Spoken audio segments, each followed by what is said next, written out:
कुंभ एस्ट्रोभिंड के प्रिय दर्शकों, जरा ध्यान से सुनिए।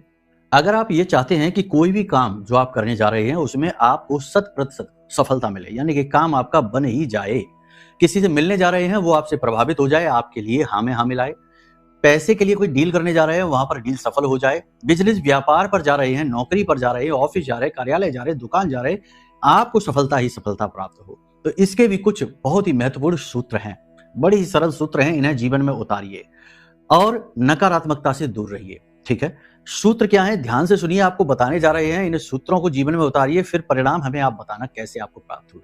पॉजिटिव ही प्राप्त होंगे, हमें पूर्ण विश्वास है। लेकिन एक चीज याद रखना, कर्म से कोई पीछा नहीं छुड़ा सकता, कर्म का फल भोगना ही पड़ता है। भगवान श्री राम ने जो कर्म किया, उसी कर्म ने उनको, भगवान श्री कृष्ण अवतार में जब आए तो उस कर्म ने पीछा छोड़ा नहीं, पीछा किया, और कृष्ण अवतार में उनका अंत उसी कर्म की वजह से हुआ। बाली को मारा और फिर बहेलिया ने भगवान श्री कृष्ण। आप समझते हैं सारी बात। तो कहने का मतलब यह है कि कर्म से पीछा कैसे छुड़ाया जाए।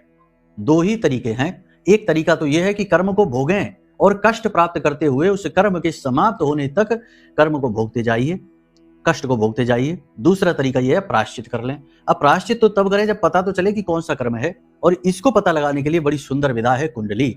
जी हाँ, हमारी अपनी आध्यात्मिक परंपरा का हिस्सा है। कुंडली में आपके जो दोष बने हैं वो दोष आपके कर्म हैं। जैसे कि किसी प्रकार का पितृ दोष है तो ये पितरों का दोष आपको कभी आगे नहीं बढ़ने देगा, हमेशा उन्नति में बाधक बनेगा।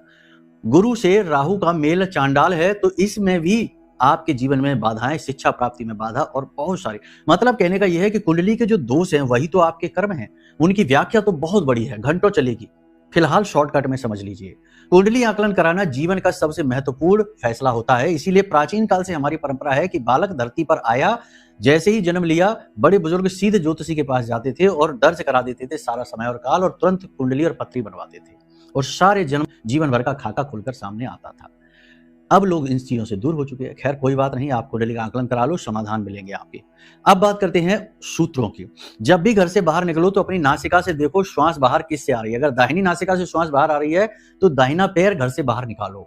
बाईं नासिका से श्वास बाहर आ रही है तो थोड़ी देर ठहर जाओ, कोशिश करो कि बाहर ना जाना पड़े, जाना पड़े भी तो बायां पैर बाहर निकालो, काम बनेगा। हर एक चीज में देखो काम बनेगा कि नहीं बनेगा। दाहिनी श्वास चलती है तो काम बनते हैं, बाईं श्वास चलती है तो काम बाधित होते हैं। इसी के साथ साथ जब भी जल पानी ग्रहण करो तो पानी की अपनी याददाश्त होती है, अपनी ऊर्जा होती है। तो पानी में देखकर अपनी उस काम इच्छा, जो इच्छा है उसे पूर्ण होते हुए देखो और उसमें क्लीम यानी ओम क्लीम बोलकर फूंक मारो। 11 बार ओम क्लीम बोलकर अपनी इच्छा को पूर्ति होते हुए महसूस करते हुए पानी को पी जाओ, काम बनने शुरू हो।